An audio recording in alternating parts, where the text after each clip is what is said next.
যখন কোনো বেঈমান নাফরমান জাহান্নামীর রূহটা নিতে আসবে ফেরেশতারা, জাহান্নামীর রূহটা যখন ফেরেশতারা নিতে আসবে, আসমান থেকে একদল ফেরেশতারা আসবেন, এসে তার মাথার কাছে বসবেন। আসমান থেকে ময়লাযুক্ত দুর্গন্ধময় একটা কাপড় নিয়ে আসবেন। ওই কাপড়টা নিয়ে আইসা ওই ব্যক্তির কাছে বসবেন।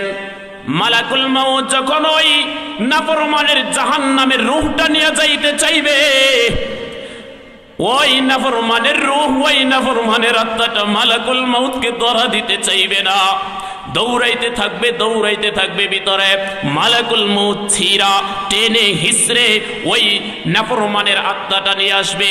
এত দুর্গন্ধ ওই আত্মার মধ্যে থাকবে। আসমানের মধ্যে যখন উঠানো হবে, আসমানের ফেরেশতারা বলবে, এই নাফরমান, এই নাফরমানের আত্মাটাকে, এই নাফরমানের নাম কি? সে তো জাহান্নামী, তার রূহ থেকে এত দুর্গন্ধ বলতেছে। এই দুর্গন্ধময় আত্মাকে প্রথম আসমানে উঠানো যাবে না, প্রথম আসমানে আর উঠতে দেয় না।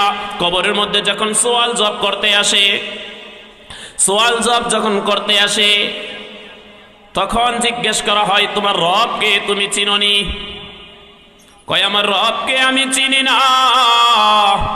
তোমার দিন কি তুমি জানোনি? কয়, আমার দিন কি আমি তো জানি না। তোমার পয়গম্বরকে দেখাইয়া বলবে, এই নবীকে চিনো? এই নবীকে তুমি চিনোনি? এই নবীকে বলবে, তাকেও আমি চিনি না।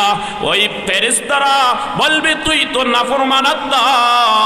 আসমান উপর থেকে আওয়াজ আসবে, দে দে দে, তাকে জাহান্নামে দিয়া দে।